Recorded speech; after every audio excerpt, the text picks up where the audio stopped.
Hi, welcome to Your Business, Your Rules. I'm Kat LeBlanc. This is the podcast for people who want to start and grow an online location-independent business so they can live a life of freedom and choice on their own terms.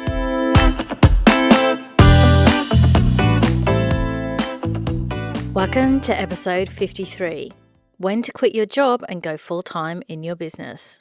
I get asked this a lot, especially by people at the very beginning of the journey. And it's because it's what we all want, to not be held hostage by our employers and to do whatever we want. Yay! So it's fun to know when that time is coming. But it's also not a great idea to quit too soon. So let's dive into when to quit your job and go full-time in your business. While the truth is that all of our situations are nuanced and different, there are some guidelines that you can follow to know if your timing on quitting your 9-to-5 is on point or a little on the risky side. And in full disclosure, my own story of leaving my corporate job was more on the risky side, and it did make my life a lot more stressful than it needed to be. But first, let's look at when it is a good idea to leave your job. When you have enough money for a year and have had at least one paying client. So that's option number one. What, you might be saying, I have to already have had a client? I believe yes. The reason for this is it's easy to imagine that your super original idea or sure thing is going to knock the socks off everyone and you're going to be rolling in cash in no time. In reality, everything takes longer than we want it to. In fact, one of the most common things that entrepreneurs will say when complaining to each other is, I thought I'd be further along by now. Yes, you do get to upgrade your complaining sessions from moaning about your commute, boss, and working conditions to talking about whether or not you hit your income targets, difficult customers, and awkward staffing issues. But what that means is, in all likelihood, it's going to take you longer to get to regular income levels than you might imagine, which means you want to have more in savings than you think you might need. So why do I recommend that you've had one paying client again? It's because then you know you have a business concept that works. You have something real. Someone has paid you money for it, rather than just a vague idea that hasn't been proven in the real world yet. Getting to that place doesn't have to take long, and it can be done on the side while working, even if you have a family or a busy life. And many of my clients do this. But it is really important to be on that path already, to have been making money, if at all humanly possible, with the job that you have, in order to give yourself time to get your new income source off the ground. So what's the second option? I say the second option is it's a good time to quit when your business is up and running, you have regular clients, and are at capacity, preferably also with a wait list. Now this is if you don't have savings, because then you're going to need more security. And that security can come in the form of more regular income and the knowledge that if you have more time, you would be able to earn more in your business. There's always a time where people feel like they have been working too many hours in this process, but that's the ideal solution, is to get your new business as stable as possible before saying goodbye to your stable job. Remember, many businesses fail and we don't want one of them to be yours. Period of juggling both sides is going to help you bridge the gap financially, and it's going to mean you don't stink of desperation when you speak to potential clients. So that's my opinion on the best way to do it.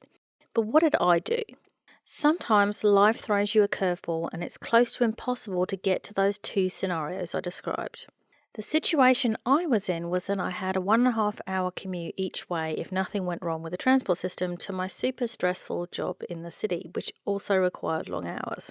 If that had been the only thing, I might have been able to swing starting something on the side, but the real kicker was that I was on call every third week. And what that meant in practical terms was I needed to work a lot of night hours as well as my normal daytime hours, and sometimes I'd work a whole night and then to go in for a practically full shift. So every third week I had no sleep and I was really not functioning at all that week. I then felt brain dead for the next week, felt fine on the third week, but then I had to do it all over again. So in my case, I didn't have the mental bandwidth to find another job or to start a new business. I was also in a new country and a new city and in a new relationship. Maybe other people would handle that better, but I was at mental capacity. So after a few months of wondering how to make all this work, I basically just left. And what that meant was I had to act really fast to get my business up and running. And this was honestly a huge amount of pressure and a strain on my new relationship, and of course, a big financial strain. Obviously, I got there in the end, but this was far from ideal. This brings up the question, when should you not quit your job? So you should not quit your job if you haven't had a paying client yet and you know in your heart that you can find 5 hours plus a week to work on creating a side business. Honestly, your future sanity will thank me for this advice. You don't want to be desperate for cash and needing to figure out sales at the same time. In simple terms, this means don't quit your job when you don't need to. We only start to value life's comforts when we risk losing them, and having no money is really no fun. If you look at the 2 examples I have of when you should quit and look at how I actually quit, you can see that this decision is just a balance of 2 types of money and time.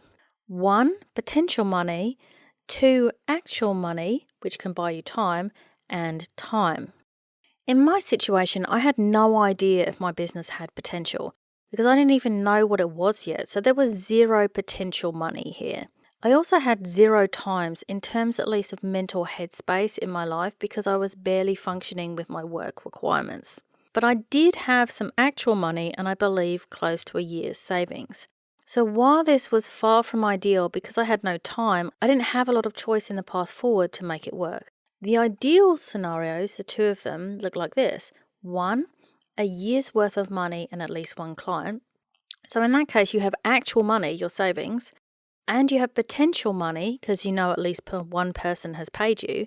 And time is open here because ultimately money buys you time. In the second scenario, I'm saying you should have regular clients and a wait list, so you're full capacity with your job and your clients. Here you have some money in terms of the cash flow from your clients, potential money because you have a wait list, but you've got no time. And the only way to grow your business is to quit, get more time and more potential business money. So what does that mean for you? Your situation will be unique. The ideal is that you either have a year's worth of money and have an idea you've tested and gotten paid for, or you build the business to the point where your job is getting in the way of you expanding. But there will be situations where you have to make a judgment call, just like I did. And the only thing that I ask of you there is to try and be practical with your decision. It's really easy to get excited about your new future, but the truth is it rarely goes exactly as you imagine it will. In truth, it's going to be a wild ride with some pretty crazy twists and turns. And if you stick at it, it can go even better than you ever imagined possible. But that will also likely take longer than you think it will. I hope that was helpful for you, and I look forward to speaking with you again soon. Thanks for listening to Your Business, Your Rules. I'm Kat LeBlanc. If you like this show, I'd love you to subscribe, share, and leave a review on iTunes. And if you'd like to continue the conversation, head over to my website at katleblanc.com. Until next time.